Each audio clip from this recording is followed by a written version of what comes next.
Capítulo 10 Enviado. A história de José.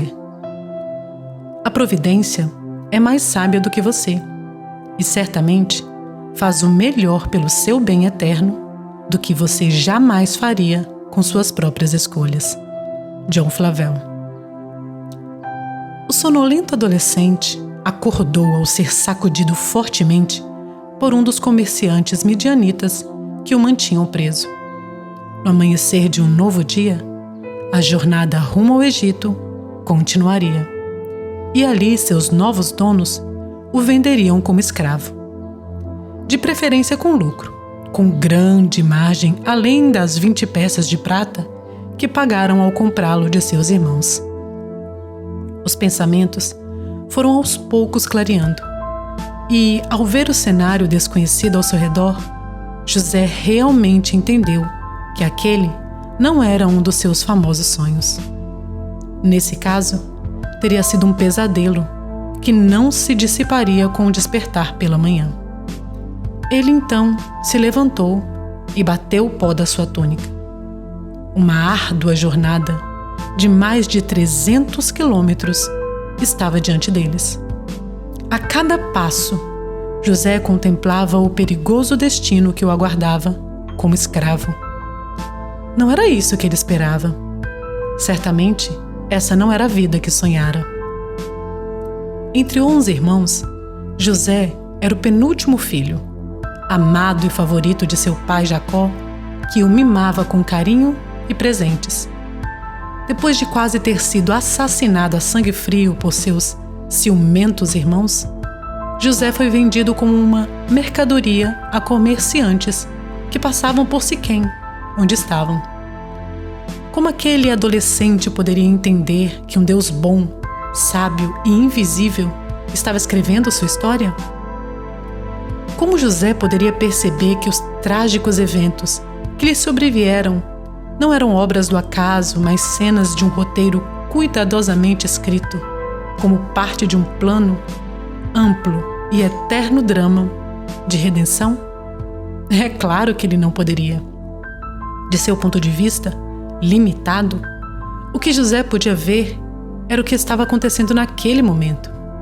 Ele tinha sido rejeitado pelos que lhe eram mais próximos, perdera tudo que lhe era familiar, seus sonhos haviam sido destruídos e seu futuro era absolutamente incerto.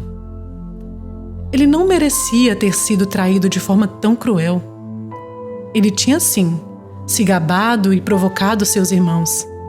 Porém, isso não era justificativa para tamanha vingança. Impotente, ele seguiu adiante. O que mais poderia fazer? Quando a caravana que o conduzia chegou ao Egito, José foi levado para ser leiloado como se fosse gado. Quem o compraria? Como ele seria tratado? Qual seria seu trabalho? E a pergunta mais assustadora de todas era: como o Deus de seus pais poderia escrever a história de sua vida sem que houvesse algo de bom? Suas circunstâncias eram as piores possíveis. Medo, desânimo e desespero devem ter sobrevindo ao jovem José enquanto ele estava sendo leiloado. E os anos que se seguiram continuaram a lhe oferecer oportunidades semelhantes. José foi comprado por um oficial de alto escalão chamado Potifar, o capitão da guarda, provavelmente o responsável pela segurança do faraó. É provável que ele também tenha sido administrador da prisão para onde iam aqueles que, por algum motivo ou outro, desagradavam o déspota egípcio e eram encarcerados. Do nosso ponto de vista, mais de 3.000 anos depois, podemos ver os propósitos de Deus sendo minuciosamente cumpridos na vida de José. Mas para ele, na época, não havia quase nada, além de perguntas sem respostas e circunstâncias injustas sobre as quais ele não tinha controle, ano após ano. Contudo, ficamos sabendo de algo bem importante sobre a situação de José. Algo que ele poderia compreender somente pela fé. Sabemos que o Senhor Deus estava com José. Gênesis 39, 2. Essa realidade fez toda a diferença no mundo e no resultado da história de José. Ao refletirmos sobre essa narrativa, vemos a inconfundível mão de Deus e sua escrita soberana. É nítido que essa história não é simplesmente sobre um homem. Como em cada roteiro que Deus escreve, a história de José faz parte do desenrolar de um trama maior envolvendo os irmãos de José, seu pai, o resgate de uma família da fome, uma lição de perdão e reconciliação e, ao final, a salvação de toda uma nação de 400 anos de escravidão e abuso.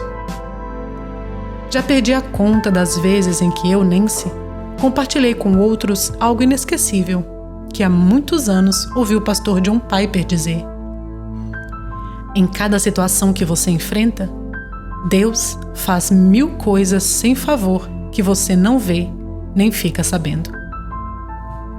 Se pensarmos bem, podemos até perceber algumas coisas que Ele está fazendo em meio à confusão ao nosso redor. Olhando para trás, utilizando novamente aquele espelho retrovisor, conseguiremos distinguir mais algumas. Porém, sem que vejamos ou percebamos, Ele está realmente fazendo milhares de coisas que um dia se tornarão claras para nós, neste mundo ou no próximo. Coisas que nos levarão a exclamar em adoração: tudo o que Ele faz é maravilhoso. Marcos 7,37. Na situação em que se encontra hoje, você talvez possa apenas ver um amontoado de fios embaralhados e desconexos, que não fazem sentido algum, por mais que tente entender. Tudo que você vê é injustiça e sofrimento. Nosso jovem amigo José certamente se identificaria com você. No entanto, como José um dia aprenderia, do outro lado do tecido, imagine Deus como um tapeceiro tecendo a nossa vida. O emaranhado de fios que podemos ver se mostra como uma imagem de grande beleza e valor, que Deus está criando para aqueles que nele confiam. Depois de José ter sido comprado no leilão, podemos segui-lo até a casa de Potifar. José passou a ser propriedade desse homem influente, como se fosse um bem material, sem nenhum poder para mudar sua condição. Apesar de não ter como controlar seu destino, José se concentrou em controlar a si mesmo. Pode-se dizer que houve momentos em que seria natural e compreensível que José explodisse de raiva ou mergulhasse em desespero. Mas ele permaneceu firme. Cumpriu seus deveres com integridade inabalável. E isso foi notado por Potifar, seu senhor, que lhe deu cada vez mais liberdade e responsabilidade, a ponto de nomeá-lo administrador de sua casa. Finalmente, a vida começou a sorrir para José, até que os problemas começaram. Ao perceber o plano de Deus para José, o arqui-inimigo de nossas almas enviou uma mulher carente, a esposa de Potifar, para seduzi-lo, tendo em vista adulterar com ele. José conseguiu manter sua virtude, recusando-se a ceder ao pecado. E qual foi sua recompensa por obedecer à lei de Deus e respeitar seu Senhor? Uma acusação falsa e depois 13 anos de prisão. Sem dúvida, se tivesse a oportunidade, José escreveria um roteiro diferente. Mas a cada reviravolta em sua história, esse jovem estava sendo moldado e transformado por Deus. O Salmo 105 descreve essa notável progressão. Adiante deles, Deus providenciou para que José fosse vendido como escravo ao Egito. Ali, prenderam seus pés com correntes e com ferros prenderam o seu pescoço. Finalmente, chegou o tempo em que se cumpriu a profecia feita a respeito dele. Mas até isso acontecer, José foi posto à prova pelo Senhor. Versos 17 a 19. O filho preferido de seu pai, o jovem que tinha sonhos de que um dia seria exaltado como governante da nação, foi enviado por Deus, que estava diante deles, para uma terra estrangeira. Ali, sem que ninguém soubesse, incluindo o próprio José, Deus o usou para prover sustento para seu povo. Quando José estava por lá, a impressão que tinha era a de que o plano de Deus havia fracassado, pois ele fora vendido e algemado como um escravo. Ali, em circunstâncias tenebrosas, José foi posto à prova pelo Senhor, que o moldou e aperfeiçoou, até que chegou o tempo de Deus, de se cumprirem suas profecias sobre ele. Se você der a devida importância a essa mensagem, isso fará enorme diferença na sua vida. Quando enfrentar os seus próprios desafios e decepções, as partes mais difíceis da história que Deus está escrevendo na sua vida não são aleatórias ou sem significado. Elas têm um propósito bem definido. No devido tempo, tudo o que Ele planejou para você e para este mundo se tornará realidade. Enquanto isso, Ele estará sempre com você. Essa é uma verdade na qual você poderá sempre confiar.